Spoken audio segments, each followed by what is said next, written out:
మీ పేరు సార్? సతీష్ రెడ్డి. ఏం చేస్తుంటారు సార్? నేను సాఫ్ట్వేర్. రేవంత్ రెడ్డి గారి పాలనపై మీ అభిప్రాయం ఏంటి సార్? బాగుంది. ఇంకా ఐటీ పైన ఇంత సడన్గా హైడ్రా ఇప్పుడే ఇమీడియట్గా ఇంప్లిమెంట్ చేయాల్సిన అవసరం లేదేమో అనిపిస్తుంది. గవర్నమెంట్ ఇప్పుడే స్టేబుల్ అయ్యే టైంలో ఇమీడియట్గా హైడ్రా ఇంప్లిమెంట్ చేసి ప్రజలందరినీ ఒక గందరగోళంలోకి నెట్టేసే సిచ్యువేషన్ వచ్చిందేమో అనుకుంటున్నాను నేను. It's my opinion.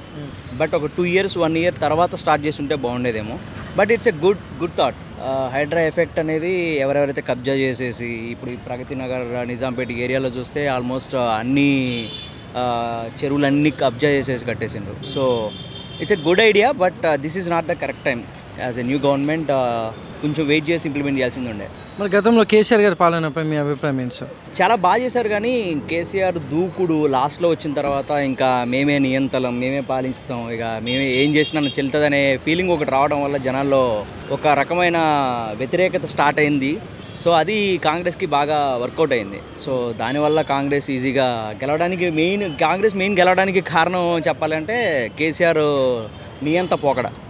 ఎవరేం చేస్తారు, నన్ను నేను ఏం చేసినా ఏమవుతుంది, మేము ఏం చేసినా నడుస్తుంది. లాస్ట్లో బాగా కామెడీగా మాట్లాడటం, ప్రెస్ని కామెడీ చేయడం, లేకపోతే జనంలోకి వచ్చిన కామెడీగా మాట్లాడడం. సో దానివల్ల జనం అభిప్రాయపడింది ఏంటంటే ఇంకా వీళ్ళు ఇంతే, వీళ్ళు చూద్దాం ఒకసారి 10 years ఇచ్చాం కదా, వేరే వాళ్ళు కొత్త గవర్నమెంట్ కూడా చూస్తే బాగుంటుందేమో అనే ఉద్దేశం జనంలో వచ్చింది. ఇంకా ఆ ఇల్లు ఏవైతే కట్టించిండ్రో ఆ ఇల్లు కట్టించినవన్నీ కూడా లాస్ట్ వరకు వాళ్ళ సెకండ్ టైం గవర్నమెంట్ వచ్చి పోయేంత వరకు కూడా ఎవరికి ఇచ్చింది లేదు. ఏదైతే కట్టించిండ్రో ఇల్లు, కేసీఆర్ ఇల్లు కట్టించినవి అన్నీ కూడా ఎవరికి ఇవ్వలేదు.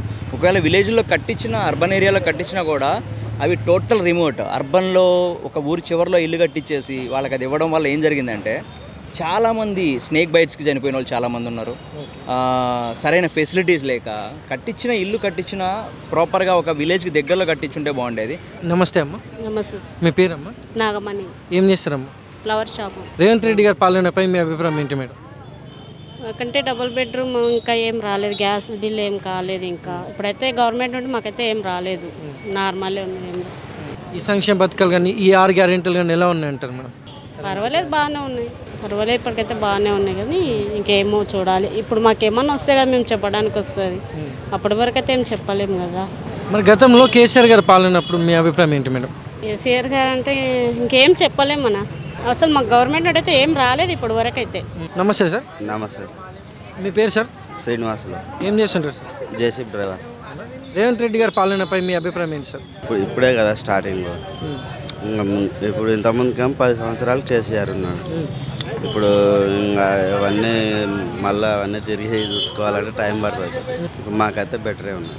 మరి గతంలో కేసీఆర్ గారి పాలనపై మీ అభిప్రాయం ఏంటి సార్? అది బాగానే ఉంది సార్. ఏ విధంగా డెవలప్మెంట్ కానీ మంచి డెవలప్మెంట్ అయింది. Thank you sir. నమస్తే సార్. చెప్పండి. మీ పేరు సార్? రామ్దాస్. ఏం చేస్తుంటారు సార్? వర్క్ వాటర్ వర్క్స్లో. రేవంత్ రెడ్డి గారి పాలనపై మీ అభిప్రాయం ఏంటి సార్? సూపర్, బాగుంది. ఏదైనా సూపర్. కాంగ్రెస్ పార్టీ బాగుంది, సూపర్. అభివృద్ధి పథకాలు ఎలా ఉన్నాయంటారు సార్ ప్రస్తుతానికి? అందుతున్నాయి, బాగానే ఉన్నాయి, అందుతున్నాయి. కొన్ని వచ్చాయి, అప్లై చేసాము, అవి కూడా వస్తాయని నమ్మకం ఉంది మాకు. చేస్తారా? మరి గతంలో కేసీఆర్ గారి పాలనపై మీ అభిప్రాయం ఏంటి సార్? ఇక అది మనకేం అందలేదు దాని తరఫున, మనం ఏం చెప్పలేము. నమస్తే సార్. నమస్తే అన్న. మీ పేరు సార్? కుమార్. ఏం చేస్తుంటారు sir? Job HMWS. Revanth Reddy గారి పాలనపై మీ అభిప్రాయం ఏంటి సార్? పర్లే, బాగానే ఉంది. ప్రజెంట్ రేషన్ కార్డులు అందుకని బాగానే వస్తున్నాయి, బాగానే ఉంది పాలన. ఇప్పుడు ఈ 6 గ్యారెంటీలు ఏవైతే ఉన్నారో జనాలందరికీ అందుతున్నాయి అంటారు సార్ వీలైనంత వరకు? కొంత బాగానే, నాకు తెలిసిన మట్టుకు అందరికీ బాగానే అందినాయి ఈ పథకాలు. గ్యాస్, మా ఇంట్లో కరెంట్ కూడా ఫ్రీగా వచ్చింది. యూనిట్లో కరెంట్ ఫ్రీ వస్తుంది. మరి గతంలో కేసీఆర్ గారి పాలనపై మీ అభిప్రాయం ఏంటి సార్? ఆయన బాగా చేసాడు. ఆయన వాటర్ మంజీరా మొత్తం ఆయనే కదా చేసింది. ఆయన పర్లే. డెవలప్మెంట్ ఏ విధంగా ఉంది సార్ అప్పట్లో? కేసీఆర్ ఉన్నప్పుడు కొద్దిగా మంచిగా రోడ్లు కానీ అన్నీ బాగుంది. ఈయన మొత్తం ఇప్పుడు పథకాలు అయ్యి ఈయన పర్లేదు, ఈయన పాలన కూడా బాగానే ఉంది.